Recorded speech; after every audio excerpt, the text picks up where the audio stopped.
वो अनभिज्ञ रह जाएंगे। अगर आपने लंबे समय तक ट्रेनिंग प्रोग्राम और लंबे समय तक चैंपियन बनाया रहना है सुशील कुमार की तरह, तो आपको निश्चित तौर पर एक नेचुरल डाइट लेनी पड़ेगी और कंटिन्यूटी रेसलिंग में ज़रूरी आपको करना पड़ेगा। उसके बगैर शॉर्टकट तरीका अपनाते हैं तो उसके दुष्परिणाम भी होते हैं। और नाडा और वाडा की नज़रों से नहीं बचा जा सकता है। हिंदुस्तान में नाडा नेशनल एंटी डोपिंग एजेंसी बहुत ही अग्रेसिव हो गई है, बहुत ही एक्टिव हो गई है। और मैं उनको भी बधाई दूंगा आप लोगों के माध्यम से कि नाडा बहुत अच्छा काम कर रही है कि ऐसे जो नशा प्रवृत्ति खिलाड़ी करते हैं तो उनको पकड़ रही है। अगर इस तरह नहीं पकड़ेंगे तो एक दिन पूरा देश नशेड़ियों से भर जाएगा, स्पोर्ट्स जो है डोप से लिप्त हो जाएगा।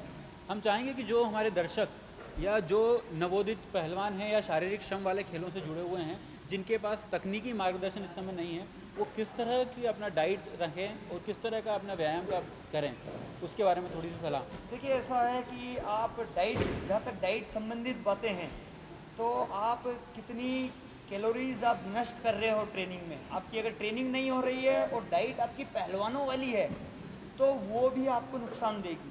आप अगर आप अच्छा वर्क कर रहे हैं, आप अच्छी ट्रेनिंग कर रहे हैं, आप कैलोरीज नष्ट ज़्यादा से ज़्यादा कर रहे हैं तो आप कैलोरीज ग्रहण करें, अन्यथा आप थोड़ा सा कम करें उसको, ट्रेनिंग को, कैलोरीज को। और जहाँ तक ट्रेनिंग का सवाल है तो मैं मास्टर चंदगीराम जी का उदाहरण, स्वर्गवासी मास्टर चंदगीराम जो मेरे गुरु हैं, उनका उदाहरण मैं देना चाहूँगा यहाँ पे कि उस ज़माने में कोई भी फैसिलिटी नहीं होती थी। अखाड़ा खोदते थे, रस्सा चढ़ते थे, दंड बैठक मारते थे।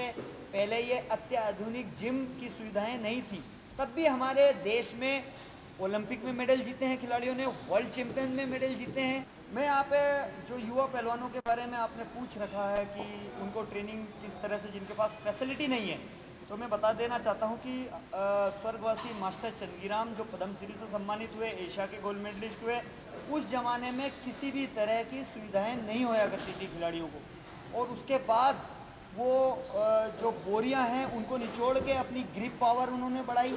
जो जूट की बोरियां होती थी जिसमें गेहूं आता था, उनको भिगो भिगो के जमुना में और यूँ निचोड़ते थे, सिर्फ अपनी स्ट्रेंथ, जो कलाई की जो ग्रिप पावर है उसको बढ़ाने के लिए ये तरीका उन्होंने अपनाया।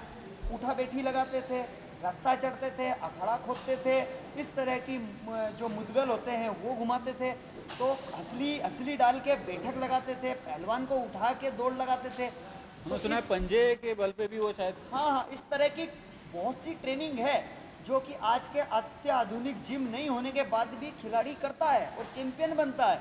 एक लगन और कंटिन्यूटी, लगातार ट्रेनिंग का सिद्धांत अगर खिलाड़ी और युवा जिनको फैसिलिटी नहीं भी है, और ज़्यादातर कुश्ती गांव में लोग ज़्यादा पसंद करते हैं, और गांव जो विलेज